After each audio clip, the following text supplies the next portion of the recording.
हाँ, तो ये बात कुछ ऐसी है कि welcome back after long time. और जैसा आपको पता है कि रमज़ान का महीना चल रहा है और आज 14th रोज़ा है। मेरा इरादा तो पहले रोज़े से था कि व्लॉग बनाया जाए, लेकिन आपको रीज़न पता है किस वजह से मैंने व्लॉग नहीं बनाया होगा। वो रीज़न ये है कि आलसीपन जो मुझ में शुरू से था और अभी तक है, तो वो ख़त्म नहीं हुआ। तो उस वजह से मैंने कंटिन्यू व्लॉग्स नहीं बनाए। और दूसरी बात ये कि मैं कब से सोच रहा था कि ब्लॉग बनाया जाए, क्योंकि अगर मुझे अपने यूट्यूब पे प्रोग्रेस चाहिए, अगर मुझे अपने यूट्यूब की एनालिसिस इम्प्रूव करनी है, तो मुझे उसके लिए ब्लॉग्स ज़्यादा से ज़्यादा बनाने होंगे। और बस एक आलसीपन जो मेरे अंदर है वो ख़त्म नहीं हुआ जा रहा। तो जब तक वो ख़त्म नहीं होगा तब तक मैं अपने यूट्यूब चैनल को ग्रो नहीं कर पाऊँगा।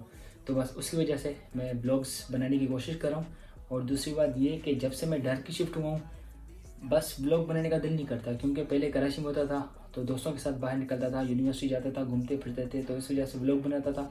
लेकिन जब से डर की शिफ्ट हुआ हूँ, कहीं जाने का दिल ही नहीं करता। और उसके बाद मैं शाम को निकलता हूँ बाहर, शाम को निकलता हूँ काम के लिए, या फिर रात को मैं जाता हूँ होटल पे अपने दोस्तों के साथ बैठने के लिए।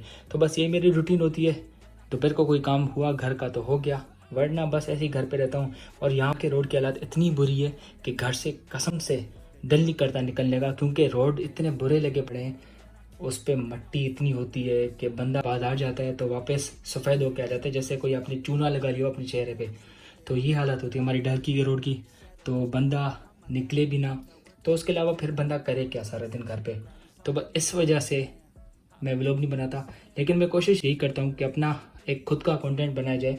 अगर मैं कहीं ना भी निकलूँ तो मेरे पास कुछ ऐसा बात करने का हो कि मैं उस पर व्लॉग अपना बना सकूं। और दूसरी बात ये कि अभी सहरी का टाइम हो रहा है और सहरी करनी है, और उसके बाद फिर नमाज़ पढ़ना है और फिर सो जाना है, फिर दोपहर को उठना है, फिर बाकी बातें करनी है। तो अभी सहरी करने जा रहा हूँ, फिर बाद में मुलाकात होगी इंशाल्लाह जब दोपहर को उठेंगे, आफ्टर कोई ऑलमोस्ट 10 से 12 घंटे के बाद। नहीं, इतनी नींद तो नहीं आती, बस 10 घंटे के बाद या 12 घंटे के बाद इंशाल्लाह फिर मुलाकात करते हैं। अल्लाह हाफ़िज़। हाँ, तो ये बात कुछ ऐसी है कि आज मैं दोपहर को काफ़ी लेट उठा था, क्योंकि मैं सुबह को लेट सोया था, नींद नहीं आ रही थी सुबह को। तो इस वजह से मैं देर से सोया था और फिर आज ऑलमोस्ट कोई 4:30 बजे उठा, तो लेट हो गया काफ़ी। लेकिन वैसे मैं 2-2:30 बजे तक उठ जाता हूँ, या ऑलमोस्ट 3 या तकरीबन 3 तक मैं उठ जाता हूँ, लेकिन इसी टाइम उठता हूँ। बस आज थोड़ा लेट उठ गया था। और उसके बाद फिर नमाज़ पढ़ी और फिर पबजी खेली। आजकल पबजी खेल रहे हैं मैं और मेरे 3 दोस्त, फ़ाद, अली, मैं और सोहेल। कभी कभार बिलाल चाचड़ भी एक लड़का है पड़ोस का, वो भी हम खेलते हैं, वो भी खेलता है हमारे साथ। तो हम ये कुछ लोग हैं जो आपस में रात को पबजी खेलते हैं या शाम को खेल लेते हैं। तो बस आज एक आधी गेम खेली, उसके बाद फिर मैंने अफ्तारी की। अफ्तारी के बाद आपके सामने ये पेश हुआ। और उसके बाद अभी जाऊंगा 9 साढ़े 9 बजे तक बाहर दोस्तों के पास होटल पे चाय वाय पीने, और वहाँ पर हम पबजी खेलते हैं, तो वो भी खेलेंगे।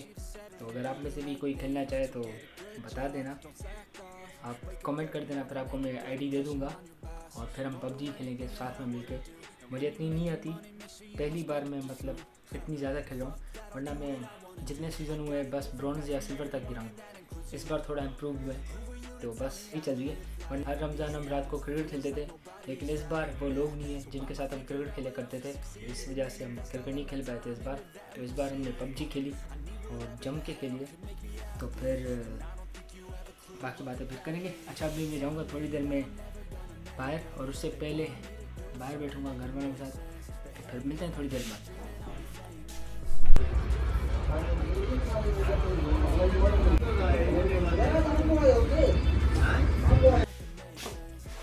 हाँ, तो भाई बात कुछ ऐसी है कि मैं दोस्तों से मिलने के बाद वापस आया था घर, और उसके बाद फिर गेम वगैरह खेली जो मैंने आपको बताया था पबजी।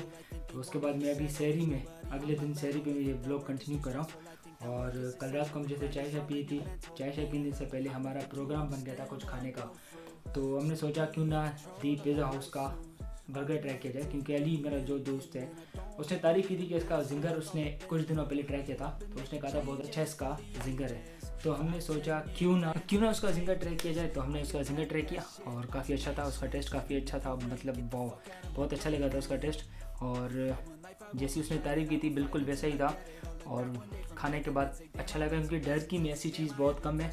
क्योंकि उससे पहले हम खाते थे ग्रेस पिज़्ज़ा का जिंगर, तो उसका बस ठीक था, मतलब ऐसा कोई ख़ास नहीं है। लेकिन इसका खाने के बाद फील है कि हाँ ये अच्छा जिंगर है ग्रेस पिज़्ज़ा से, और मुझे ग्रेस पिज़्ज़ा से इसका जिंगर काफ़ी अच्छा लगा। और दूसरी बात, दहरकी के हालात काफ़ी ख़राब हो गए, क्योंकि आपको पता है कि सिंध में जो कच्चे वाली साइड है, कश्मीर हो गया, कनकोट वाली साइड हो गया, तो यहाँ पे आजकल हालात काफ़ी ख़राब हैं। तो उसका जो असर होता है वो बाकी शहरों में भी पड़ता है, जैसे डहरकी में हो गया, पनवाकिल में हो गया, या सखर हो गया, या काफ़ी इलाके और भी, वो उस तरफ बहुत हालात ख़राब हो गए। और डहरकी में भी आए दिन कोई ना कोई वारदातें होती रहती हैं, डकैती वगैरह हो गया या कोई किडनैपिंग वगैरह हो गई, तो मतलब ऐसी चीज़ें काफ़ी आम हो गई आजकल। तो मैं ये चाह रहा हूँ कि आप सब लोग अपना बहुत ख्याल रखें और लेट नाइट को जाने से थोड़ा एहतियात करें, और आप सब लोग अपना ख्याल रखें। तब तक के लिए अल्लाह हाफ़िज़, फिर मिलते हैं इंशाल्लाह अगले ब्लॉग में।